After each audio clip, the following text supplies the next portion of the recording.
Hello guys, अस्सलाम वालेकुम। मेरा नाम हसन नासिर है मैं उमर और आप देख रहे हैं स्पॉन्टेनियस रिएक्शन। सो गाइस, आज की वीडियो जो होने वाली है वो है जबरदस्त हो गई। इसरो इसरो होने वाली इसरो होने वाली है। मुकम्मल हिस्ट्री होगी इसमें 1969 से लेकर इसका 2019 बजट, इसका फ्यूचर मिशन, इनकी अचीवमेंट्स इन्होंने की है 1969 से अब तक जो भी इन्होंने किया। ठीक है, सबसे पहले इसरो के बारे में हम वैसे ऑडियंस को बताते चले कि इसरो है क्या इंडिया में। जैसे अमेरिका में नासा है ना, ठीक है, मुझे पाकिस्तान में स्पार्क है थोड़ी सी नीचे है, लेकिन ये उसमें फोकस नहीं कर रही थी। Focus नहीं कर रही यार। मैंने अभी पहले कि हमने पिछली वीडियो में बताया था आईटी के सेक्टर में और इस सेक्टर में पता नहीं इतना फोकस नहीं क्यों किया कर रहे हैं, क्यों नहीं कर रहे हैं? हालांकि इंडिया चाइना वगैरह इसमें बहुत ज़्यादा बड़ी तारीफ की बात है, सही बात है। पर इसी तरह मतलब ये जो इसरो है वो इंडिया की एक कंपनी मैं वजीर आजम जस्ट लाइक नासा।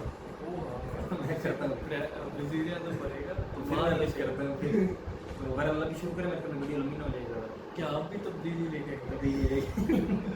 तब्दीली चाहिए तो गाइस, वीडियो काफ़ी लंबी है। मैं कहता हूँ कि जल्द से जल्द स्टार्ट डाउन एंड करो हमेशा की तरह काउंटिंग इसका 3, 2, 1 start. 100 spacecraft mission, 70 launch mission, 9 student satellites, 2 re-entry mission, 269 foreign satellite 32 देशों की।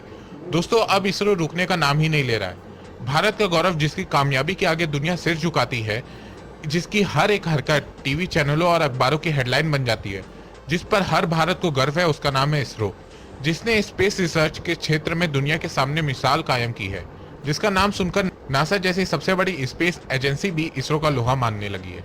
और माने भी क्यों ना, इसरो ने अपने कारनामों से दुनिया को हिला जो दिया है।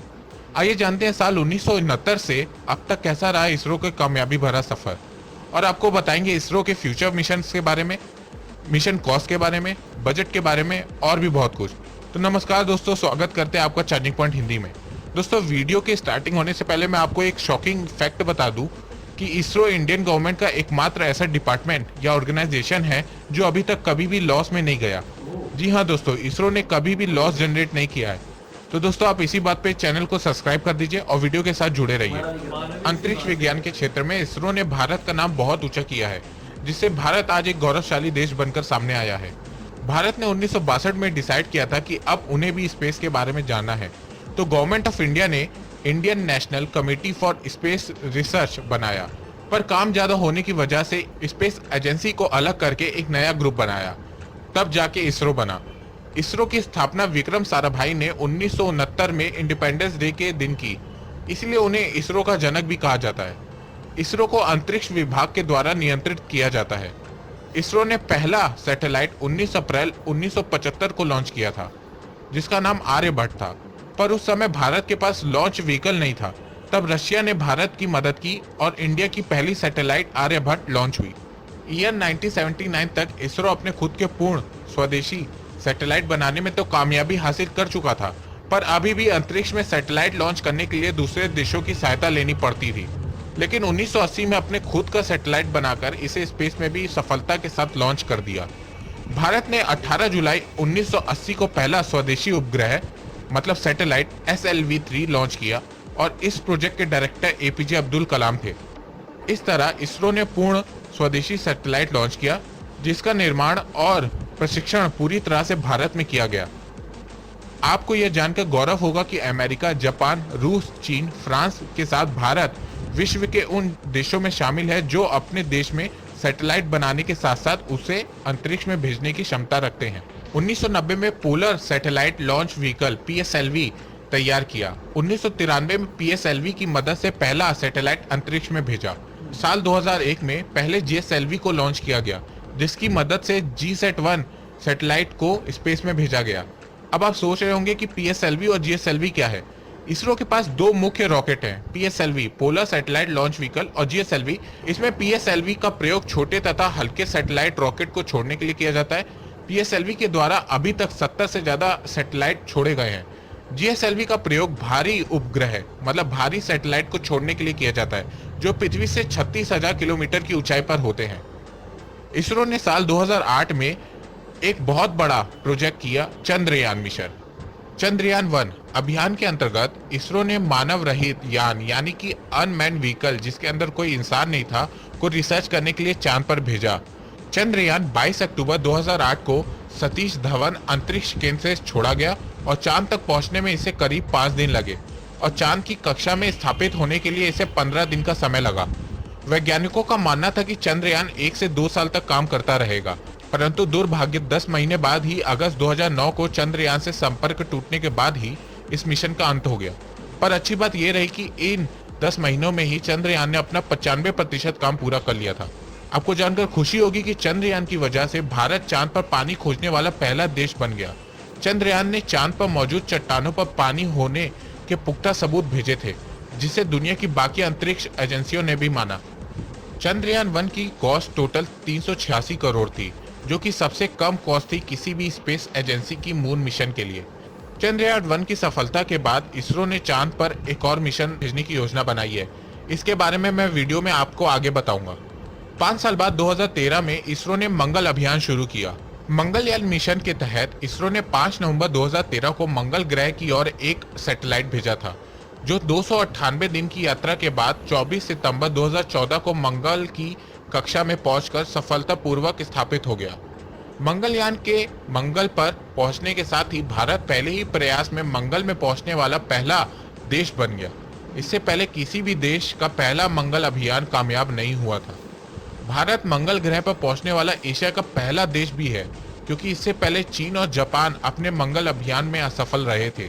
भारत विश्व में इकलौता ऐसा देश है जिसने पहली ही बार में मंगलयान के माध्यम से मंगल ग्रह पर पहुंचने की सफलता प्राप्त की। इससे पहले अमेरिका ने 5 बार, यूरोपियन यूनियन ने 8 बार और चीन और रूस भी पहले प्रयास में असफल थे। अप्रैल 2016 में PSLV रॉकेट के जरिए भारत ने अपना GPS नेविगेशन सैटेलाइट अंतरिक्ष में भेजा और अमेरिका की तरह अपना GPS सिस्टम नेविक बनाने में कामयाब हुआ। इसरो ने 15 फरवरी 2017 को PSLV C-37 के द्वारा 104 सैटेलाइट को पृथ्वी की कक्षा में स्थापित किया और सबसे ज्यादा सैटेलाइट लॉन्च करने का वर्ल्ड रिकॉर्ड बना दिया और भारत का नाम ऊंचा किया।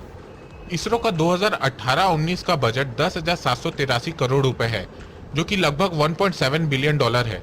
पिछले 40 सालों में इसरो में जितना पैसा खर्च किया है वह नासा में 1 साल के खर्च से भी आधा है।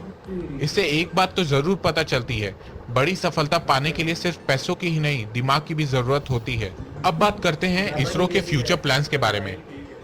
चंद्रयान 2 का मिशन। चंद्रयान 2 मिशन पूरी तरह से स्वदेशी तकनीक पर आधारित है। इस मिशन में एक यान चांद की कक्षा में 100 मिलीमीटर नजदीक तक जाएगा। इसके बाद एक लैंडर और रोबोटिक रोवर यान से अलग होकर चांद पर सॉफ्ट लैंडिंग करेंगे। इसके बाद 6 छोटे पहिए वाला रोवर चांद की सतह पर छोड़ा जाएगा, जो सेमी ऑटोनॉमस मोड में काम करते हुए चांद की सतह और उसकी मिट्टी की जांच करके उसकी रिपोर्ट इसरो को भेजेगा। बता दें कि इसरो द्वारा अक्टूबर 2008 में चंद्रयान 1 प्रोब मिशन चांद पर भेजा गया था, लेकिन चंद्रयान 2 का एक रोवर मिशन है जिसके द्वारा हमें चांद की बनावट, उसकी सतह, वहां के वातावरण और उसकी सतह के नीचे दबी बर्फ के बारे में बहुत सारी जानकारियां मिलेंगी, जो भारत ही नहीं बल्कि दुनिया भर के अंतरिक्ष वैज्ञानिकों के लिए भी बहुत काम की होगी। अगला है human mission to space. Bharat पहली बार किसी भारतीय अंतरिक्ष यात्री को अंतरिक्ष में भेजने की तैयारी कर रहा है। इस अभियान में 10,000 करोड़ से भी कम खर्च आने की उम्मीद है। इसरो के मुताबिक मानव मिशन 2022 के तहत भारत अपने लक्ष्य को हासिल कर लेगा। प्रधानमंत्री नरेंद्र मोदी ने 15 अगस्त को लाल किले की प्रचीता या बेटी अंतरिक्ष में होगा और तिरंगा लहराएगा। अगर यह होता है तो भारत दुनिया का चौथा ऐसा देश होगा जिसने मानव यान अंतरिक्ष में भेजा हो। फिलहाल अमेरिका, रूस और चीन ही मानव यान को अंतरिक्ष में भेजने में समर्थ हैं। अगला है आदित्य मिशन, मतलब सोलर मिशन। आदित्य एक सैटेलाइट है जो सूर्य के सबसे भारी भाग का अध्ययन करेगी, क्योंकि अभी तक सूर्य के भारी भाग का अध्ययन केवल सूर्य ग्रह के समय ही किया जा सकता है। तो यह मिशन 2019 और 20 में प्रस्तावित होगा। मंगलयान 2। मंगलयान के मिशन की कामयाबी के बाद इसरो के साइंटिस्ट ने डिसाइड किया कि मंगलयान 2 को 2021 और 22 में लॉन्च किया जाएगा। ये भी चंद्रयान 2 की तरह रोबोटिक रोवर यान होगा। शुक्रयान 1। जी हाँ दोस्तों, मंगलयान के कामयाबी के बाद, मतलब मार्स मिशन की कामयाबी के बाद, अब इसरो का अगला प्रोजेक्ट है वीनस और जुपिटर का। जी हाँ दोस्तों, इसरो के साइंटिस्ट डिसाइड कर रहे हैं कि एक ही स्पेसक्राफ्ट से जुपिटर और वीनस दोनों के बारे में पता लगाया जा सके, और ये मिशन 2022 और 23 में लॉन्च हो सकता है, और ये मिशन पूरे 33 महीने का होगा। अगर एक स्पेसक्राफ्ट से 2 ग्रहों के बारे में पता लगाया जा सकता है तो इस कामयाबी में भी इसरो पहले नंबर पर आएगा, क्योंकि दोस्तों इसरो अपने कॉस्ट इफेक्टिवनेस और टेक्नोलॉजी के नाम पे जाना जाता है। अगला है रीयूजेबल लॉन्च व्हीकल RLVTD। ये व्हीकल स्पेस शटल को ऑर्बिट में छोड़कर एक एयरक्राफ्ट की तरह वापस आने लायक बनाया गया है। इसे दोबारा से यूज किया जा सकेगा। स्पेस मिशन की कॉस्ट 10 गुना कम हो जाएगी। इसरो के इंजीनियर का मानना है कि सैटेलाइट्स को ऑर्बिट में सेटल करने की लागत कम करने के लिए रीयूजेबल रॉकेट काफी कारगर साबित होगा। रिसेट 1A ये एक रिमोट सेंसिंग सैटेलाइट होगी जो कि तीसरी सीरीज होगी रिसेट सैटेलाइट की। इसको भी डेवलप किया है इसरो ने। ये एक लैंड बेस्ड मिशन होगा जो कि मैप करेगा ओशियन, लैंड और वाटर के बारे में। साथ साथ ये पूरी जानकारी देगा लाइट ऑफ वेदर कंडीशंस के बारे में। और ये सैटेलाइट लॉन्च होगी 2019 में PSLV के द्वारा। दोस्तों अगला मिशन है निसार। निसार नासा और इसरो का ज्वाइंट मिशन है। ये एक dual frequency synthetic raider satellite होगी। ये दुनिया की पहली डुअल फ्रीक्वेंसी वाली सैटेलाइट होगी। इसका मेन एम होगा कि एनालाइज करना आइस शीट कोलैप्स को, इकोसिस्टम के बारे में, नेचुरल हजार्ड जैसे कि वोल्केनो, लैंडस्लाइड, अर्थक्वेक, सुनामी के बारे में। इसका बजट लगभग $1 बिलियन है। ये 2020 को इंडिया से लॉन्च होगी और इसका मिशन ड्यूरेशन है 3.25 साल।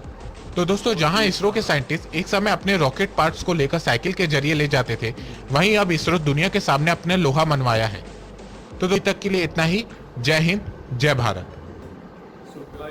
होगी ये एंड जी, तो सब एक बार फिर बता देते हैं। ये टाइटल है इसरो 1969 से लेकर 2019 तक जो ग्लोबल हिस्ट्री है, प्रॉफिट से success, visit, future mission, achievement सारा बहुत उसमें बहुत इन्फॉर्मेटिव है। मैं मानना पड़ेगा बहुत सारी नई चीज़ अंदर मिली है। पहले भी हमने इसरो का मतलब दिया था, उसको जो है कंपैरिजन दिया था नासा और इसरो का। इसमें काफ़ी चीज़ें पता लगी, लेकिन इसमें मज़ीद एक मज़े की चीज़ पता लगी है कि उन्होंने जो बजट का बताया, बजट पिछले 40 साल में जो बजट है वो नासा की कहते आधे साल की बजट की मतलब बिल्कुल नहीं, उससे भी कम है। बड़ी मतलब वो नासा वाले आधे साल में इतना खर्च कर देते हैं पैसा जो उन्होंने पिछले 40 साल में किया। और इन्होंने 112 सैटेलाइट्स एट अ टाइम 140 नहीं की, 140 एट टाइम रिलीज कर दिया एट अ टाइम इसका वर्ल्ड का रिकॉर्ड बनाया ये। और इनकी प्लानिंग अभी जुपिटर पे होनी चाहिए। वो पहले चंद्रयान, मंगलयान दोनों कंप्लीट हो चुके हैं उनके। पहले ही अटेम्प्ट में कंप्लीट हुए, ये बहुत अच्छी बात बड़ी बात है, क्योंकि चाइना का पहले अटेम्प्ट नहीं हुआ, जब मंगलयान हुआ जितने भी हैं। बिल्कुल ऐसे। तो फिर उसके बाद उनका प्लान है कि 3 साल की ड्यूरेशन के अंदर जुपिटर और दूसरा वेनस नहीं आई थी, जुपिटर और वीनस ही का वेनस, मार्स के अलावा मार्स में तो हो गया था कवर पहला। करना है। एक ही सेट एक वो दोनों को कवर करेंगे। हाँ, दोनों। बहुत मजे की बात है यार, मतलब काम इस फील्ड में आगे चल रहा है काफी, ठीक है ना। तो हमने जो है ना इसको रिजेक्ट किया, इस चीज़ को यार क्या फोकस नहीं दिया जा रहा, ना IT पे दिया जा रहा, ना इस पे दिया जा रहा हमारी कंट्री में, ठीक है। स्पार्को पे भी नहीं दिया जा रहा, बिल्कुल नहीं दिया जा फोकस नहीं करोगे तो गाइस आपको पता है कि ये एक ताकत है, एक बिल्कुल एक ऐसी ताकत है। जैसे ये सारे इकोसिस्टम को कंट्रोल करेगा, बताएगा यार इकोसिस्टम के हवाले से ज़लज़ले पहले बताया वाला ये बताएगा मैटर के अच्छी साथ। बात। और नासा जैसी यार जो एक नंबर 1 कंपनी है वर्ल्ड क्लास, वो अब इसरो के साथ मिलकर प्रोजेक्ट कर रही है, तो ये वैसे छोटी बात नहीं है। ताज्जुब की बात है। इन्होंने मार्स में पानी भी इन्होंने किया, मंगलयान वन जो था ना, ये बड़ी बात है, पानी इन्होंने प्रयास किया, बड़ी बात है। वही बात है। जो चीज़ यार है तारीफ करने वाली, उसको तारीफ बंदे में माननी माननी चाहिए। चाहिए। जिस चीज़ में मतलब हमारी कमी है, इस चीज़ में और हम ये गाइस ये फेयर काम कर रहे हैं, आपको शक्लों से ही लग रहा होगा कि हम क्यों ना ऐसे मतलब बिला वजह की तारीफ करें, हम वीडियो के हवाले से। और हमें शौक तो नहीं है ना ऐसी बिला वजह किसी की तारीफ करना। मैंने पहले भी वीडियो में कहा था कि बिला वजह की तारीफ हम किसी की नहीं करेंगे, किसी की नहीं करेंगे। ना बांग्लादेश, ना इंडिया, ना इवन पाकिस्तान कि अगर पाकिस्तान की तरह तारीफ करेंगे, पाकिस्तान की करेंगे, करेंगे, शेयर करेंगे, बांग्लादेश की तरह किया। एक बात सीधी।